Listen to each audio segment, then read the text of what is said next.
Well, good evening. Welcome back to the dining room table. This is Mistakes Were Made. It's been a little while since I've done my little intro, so this is a channel that I created to document my family's progress with debt reduction and eventual elimination.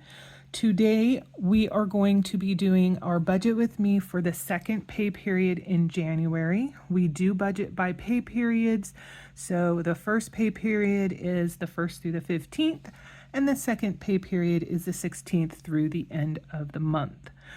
So that is what we're working on now. I am going to zoom in so that we can see what the numbers say we have in store for us during this second pay period. So 16 through the 31st. And we're going to be getting started with a positive. That is because Mr. M's paycheck is already in, and he has a magic month this month.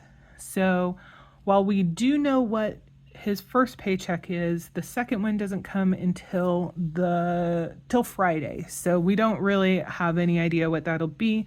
So we are going to go ahead and use the baseline amount for him.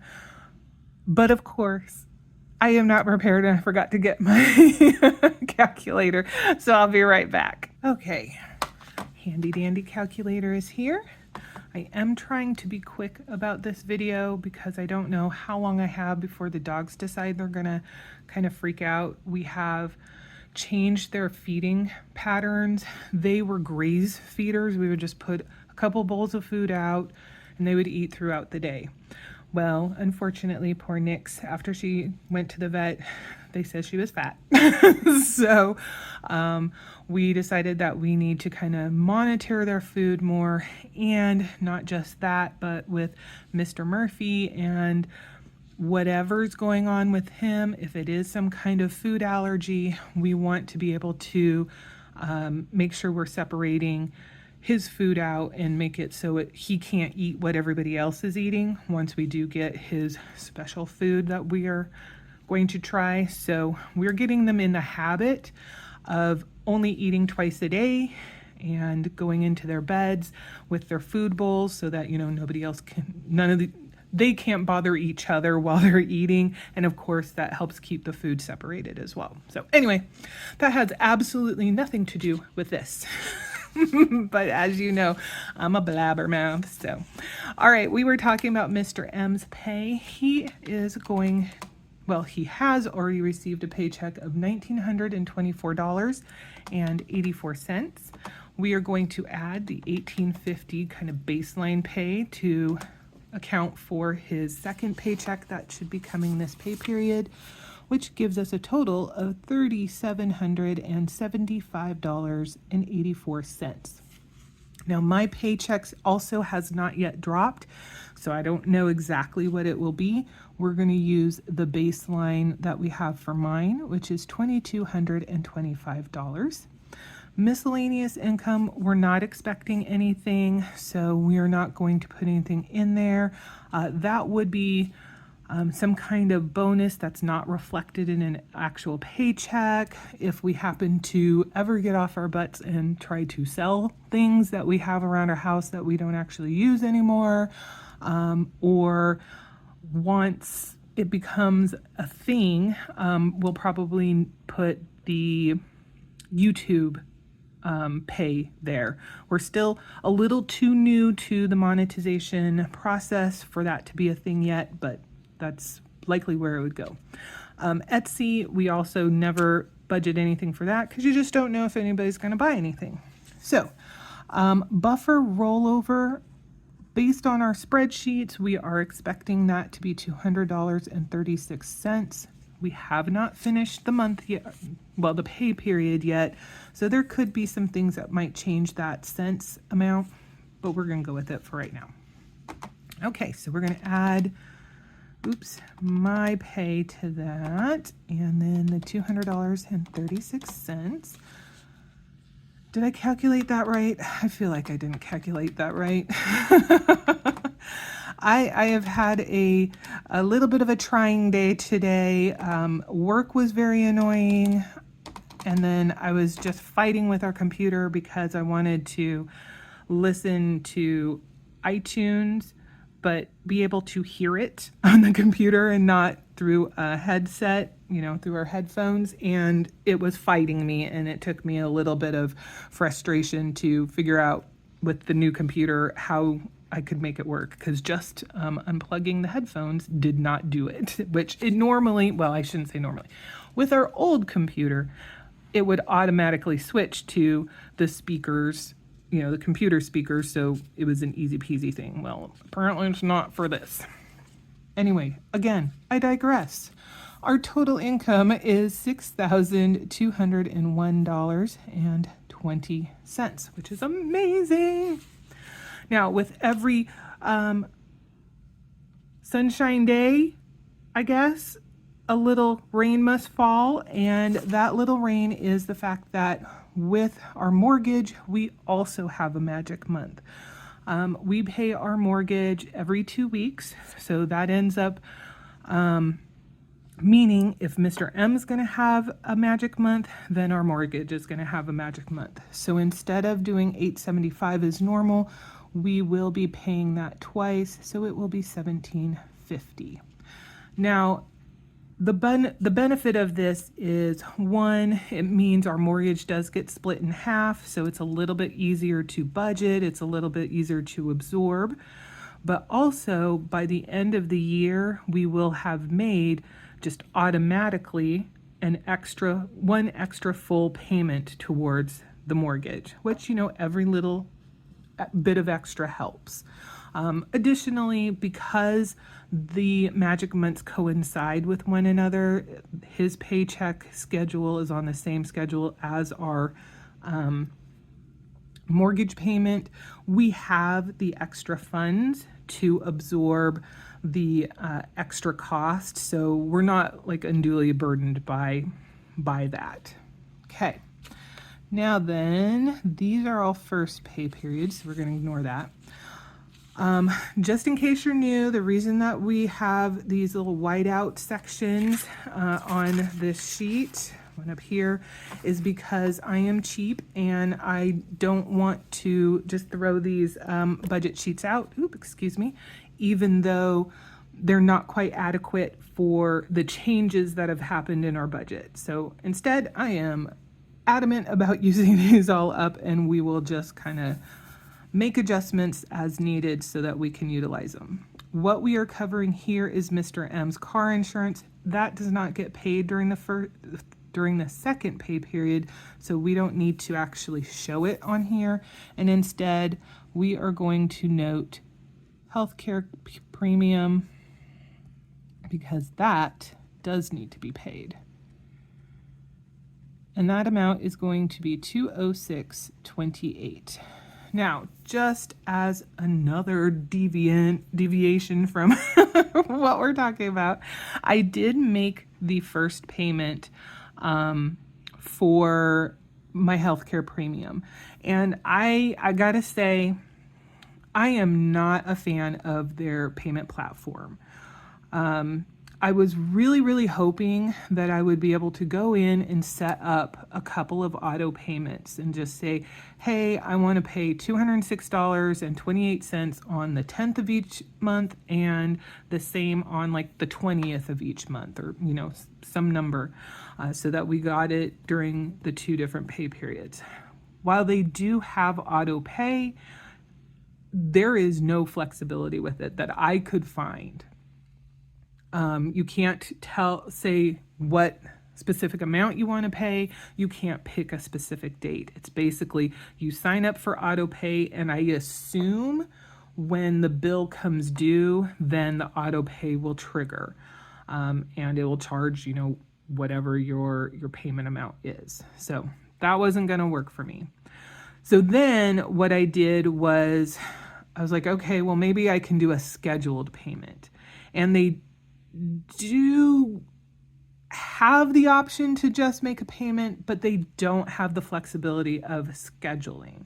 You can say how much you want to pay, so that was good. But you can't go and kind of do a pseudo auto payment by doing something scheduled and say, okay, well, at least for this month, I want to pay 206.28, for example, on the 10th, and then set up another scheduled one for like the 20th, and just have to do that every month.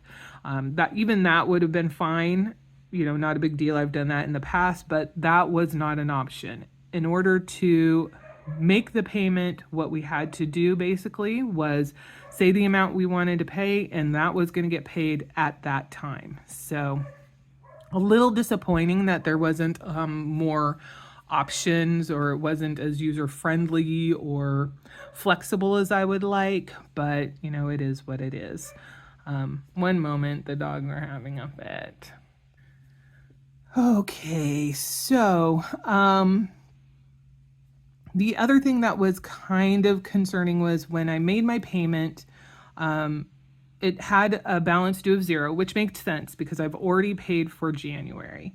So that wasn't really a problem. But once the payment was made, I was kind of expecting it to show a credit because I've made a payment to it, but it just showed the 0 balance due. So at first I was like, okay, that's weird. But then I was like, well, maybe I need to wait because obviously the payment wouldn't have come out of the bank just yet. I just made it. So I gave it 5 to 7 days, went back and I looked, still not showing a credit. Now, when I look in the transaction section, it does show that a payment was made on the date that I made it. So it's not that it's not registering any activity at all. And of course, my bank account shows that the money came out. But I prefer it to be very blatant and clear if a payment has been made. And in this case, I feel it should show a credit just rather than that there's 0 due. So for this pay period, I am not going to make my payment until the bill has actually cycled. And that's for two reasons. First, I want to kind of see what is the timing of the bill cycling, so I have an idea just for my knowledge. But secondly, I want to make sure when the bill does cycle that it is taking into account the payment that I made earlier in the month, and that it's not going to create a problem for me to be doing this process. Because as you know, I had some issues with payment stuff previously, and I would really like to avoid that in the future. So we will have to kind of wait and see to be able to know whether everything's going to work out. All right, so PGE is 165.97, and this is about $25 more than last month. Not unexpected. It's been colder. But what really kind of made my butt clench when I saw the bill was the natural gas bill. So not last month, but the month before. So that would have been October usage. The bill was $33. So we were still kind of getting the benefit of those warmer months, even though we were into fall.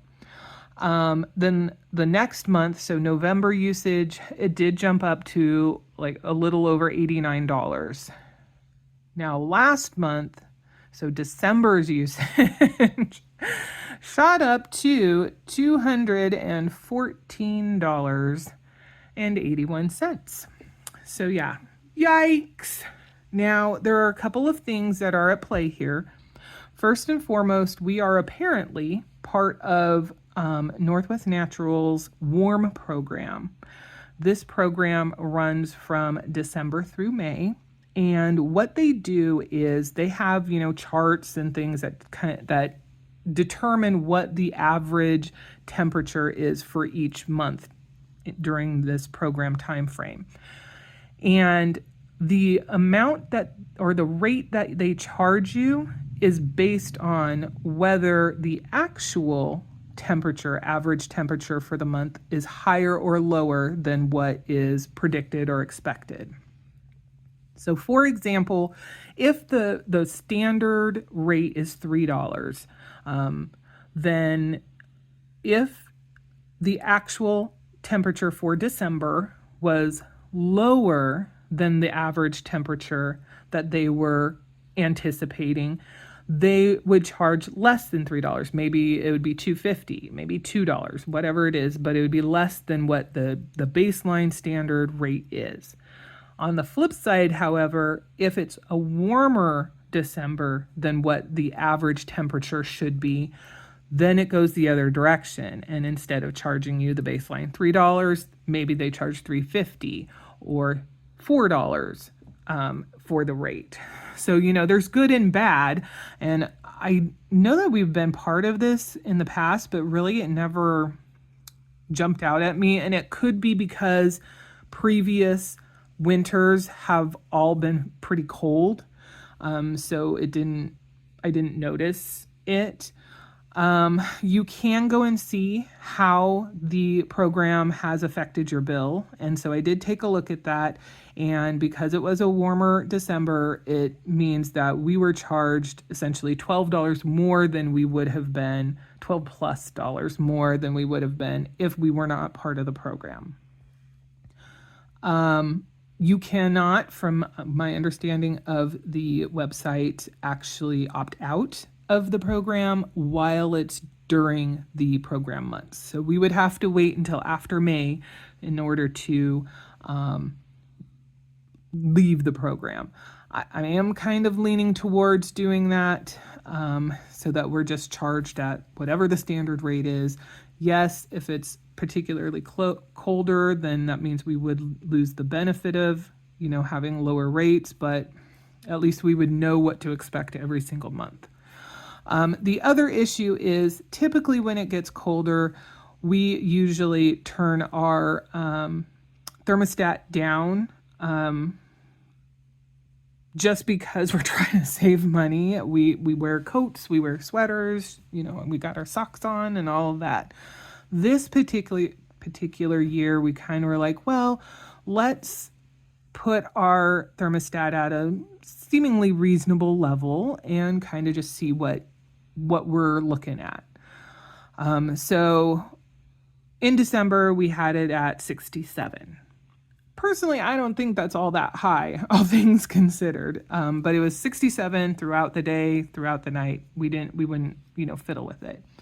Now, I will admit I read some complaints on Nextdoor about, people saying that their gas bill was astronomical, and that did spook me a little bit. So I did drop it down to 65, but I don't remember the timing of that. It may not have even been in December when I dropped it. It might have been in January. So reducing it by 2 degrees, it may not have been an opportunity to have a slightly lower rate anyway. But once I got this bill, it went back down to 61 degrees. And typically we would keep it at 60 or 61. So anyway, there's that. Now the next one is our water bill. We did have that snafu with the double payment because of them changing their payment platform. This normally would be $78.10, but we still had a little bit of a credit because of the double payment that we made. And so that credit is applying, and that's why it's just a little bit less. Now for the internet bill. Hooray! For some unknown reason, they have increased our internet bill rate by $3. I looked around on the website, I looked around on our bill. I could not find anything that explained why it was $3 more. I will be honest, we left CenturyLink and came to Xfinity Comcast because we experienced a week and a half internet outage and had absolutely abysmal customer service trying to get it figured out. Frankly, they just didn't seem like they cared about the fact that we were without internet. They didn't seem to care that it was something that we felt was urgent to get fixed. And once it was finally taken care of, they were not at all open to offering any kind of compensation for that. No credit, not even a $5 credit. even though we were unable to use the service that we were paying for. So we ended up moving over to Xfinity, and frankly, it was fine. Everything worked great, good speeds, et cetera, et cetera. But in the last, I would say like year and a half, 2 years, maybe a little bit longer, we have noticed that the service has certainly started to go downhill. And that's not like the customer service part of things. This is just the quality of the service that they provide, the internet access and all of that. And in the last 3 to 5 months, it seems to have degraded significantly. We are experiencing, internet droppage, there are a lot of buffering, not necessarily outages, though there have been a few of those. Those you can kind of attribute to, windstorms and things like that, but just the internet will disconnect or whatever it's doing. And even though they're saying, oh yeah, your internet is great, you're getting these speeds, we're not seeing that on our end. Things are like incredibly slow, and it's not a case of that we've used more data than we're allowed either, because I've been keeping an eye on that too. So bottom line is we need to change our internet provider. We are not going to do that just yet, simply because we need to research what's available. I've heard of Zip Fiber, but I do not know anything about it. They've had Quantum Fiber out here a couple of times, hawking their goods.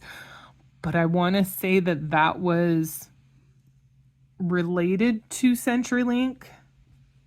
I'm not sure, but if it is, that of course makes me leery. But the bottom line is, while I am working, I am 100% work from home, so I don't feel comfortable pursuing getting a new internet provider, because there's the possibility that we would be without internet for an unknown amount of time. It could be that it would be that day and everything gets fixed, but just in case it's not, I don't want to be in the position where I need to be online and working and I can't because I have no internet.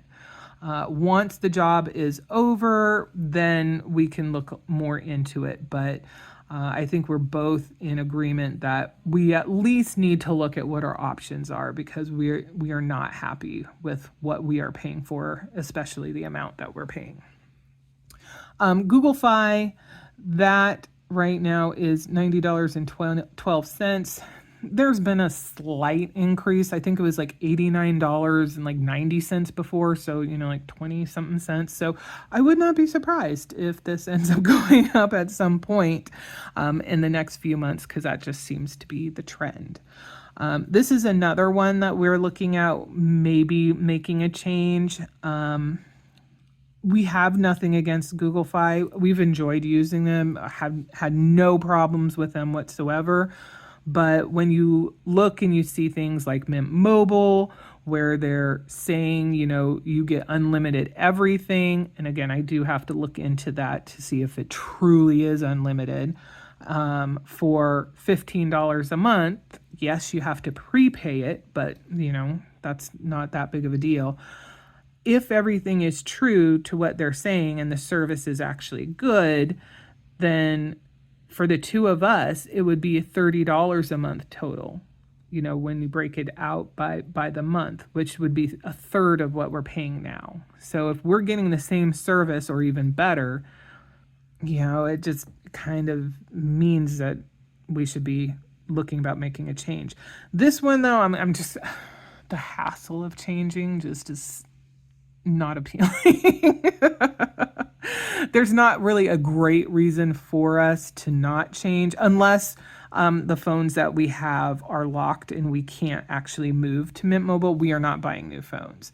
So if that's the case, we would delay moving to a new provider until we've run our phones into the ground and we absolutely need new ones. Okay, anyway, let's get to adding.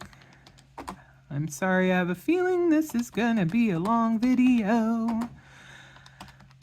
97 plus 214.81, 76.15 plus 104 plus $90.12. Okay, so our total cost is $2,607.33. And if we subtract that from the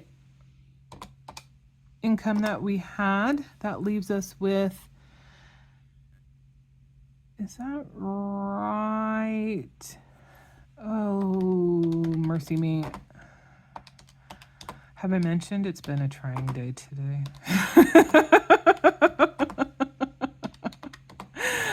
I probably should not have done this video today because it's been a day and a half and I already feel like I already messed this up again. Okay, minus 6201.20. All right, so great. $3,593.87 is the total. Something feels like it's off, but you know what? At this point, I'm not going to worry about it. Oh, I don't know why I did that. But anyway, this is the second half of the month. So we do have a dedicated $25 that goes to the emergency fund. We also have our budget buffer rollover. So the total is going to be $225. We will take that $35.93.87 and subtract $225, which leaves us with an income total of $3314.87. Now the cash envelopes, we have made some changes. Again, we had a late addition to our second pay period group. So what I've done is I've covered over car maintenance because we only fund that during the first pay period. It is not removed. It's just for documentation purposes. So we're going to go ahead and add Costco run here. We have not changed AAA. It is still $13. Birthdays did get a boost to $15 per month. Costco run is $100. Christmas also got a boost to $25. Clothing got a boost to $10. We don't do dine out or entertainment. Oops. Garden and yard got a boost to $30, and it was also moved to the second pay period. We do $100 for gas, $5 for gifts. We do not do giving this pay period. $200 for groceries, so no changes for that. Health did get a boost to $15. Household is $30, and it too got moved to the second pay period. Licenses are still $11. Pets did get boosted to $125, and that is for both pay periods, so a pretty significant change. Prime is still at $12, and taxes $20. Oops, that was going off the side. I hope you saw that. So let's add this up. 13 plus 15 plus 100 plus 25 plus 10 plus 30 plus 100 plus 5 plus 200 plus 15 plus 30 plus 11 plus 125 plus 12 plus 20 gives us $711. And then we're going to subtract our remaining budget or income of $3314.87, which gives us $2603.87. All righty. Here we go. Okay, so over here again, we've made some adjustments. This is going to be for the car loan, but we are not doing any dedicated payments towards the car loan during the month, during the pay period as part of our budget. Mr. M takes care of the monthly payment. Instead, anything that we are going to put towards this will be after we get to the end of covering everything we need to cover with our standard budget. But we still need a place to put that info, and we're going to pull over the leftover income amount. My guilt-free spending is still at $30. Oops. Which puts us at $25.73. Okay, I definitely know that we have made a mistake somewhere. But we're going to continue on. And then $100 for the gardening season, which we do $100 here, which puts us at $24.73.87. Okay, off camera, I'm going to take a little look-see because obviously I have all of this information on a spreadsheet and I know roughly what our end number was, and this ain't it. So I will be back.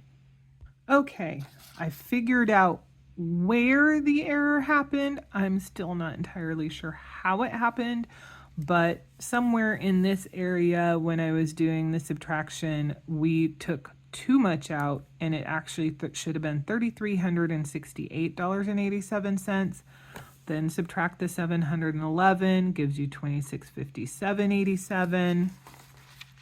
Subtract the $30, gives you $2627.87, and then subtract the $100, and it leaves you with $2,527.87.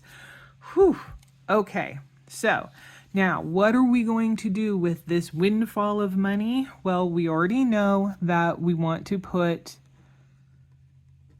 money to the cushion. We'll just put job cushion just in case. And that's always going to be $100 for however long my job continues to go. So we're going to move that over here, $100, which then leaves us with $2,427.87. The car loan is still our greatest focus. We want to push through and put as much money as we can towards that because things at work seem like they're coming to an end quick. So for the car loan, we are hoping, and I am sending out good vibes, manifestation, all of those things in hopes that they will work, that we will be able to actually do this. $2,400. That would be amazing if we can actually have this budget come into being and be in a place where this end result is true. $2,400 to the car loan would be fantastic. And then that leaves us with $27.87 left. So that is going to go to the emergency fund. And the cents will go to the buffer rollover.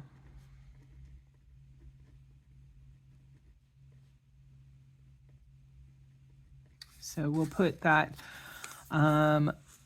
over here, and we'll just note 25 plus 27. So that's going to be $52 actually. Put that over on the side too, 52. And then for the cents, we'll put that right here, 87 cents. Okay, so, you know, that would be such an amazing thing if we can make this actually come into being and have it be true to life. So we will see where things land as we go through the pay period. And when we do our recap for the second pay period, you will be able to see along with us what we actually ended up doing. Now, I know this has already gotten a little bit long because I was just all over the place. But I did want to say, as far as work is concerned, normally I would know by now kind of what the expectation is for work. But I don't. Things are still up in the air because of the stuff that's going on in the background. So I'm hoping by the end of this week I will have a definitive answer on where things stand. Now, as I've said before, the situation we're in is no different than any other month. It just feels like it's a little bit more present and prevalent to having multiple options that could occur. Whereas before, it was basically we're going to have a job or we're not going to have a job. Which even that's not entirely accurate because we have had some layoffs here and there. It just hasn't hit our team quite as often as it has for others. So the best case scenario is we get word that nothing is changing as far as our employment is concerned, and we all are working through February.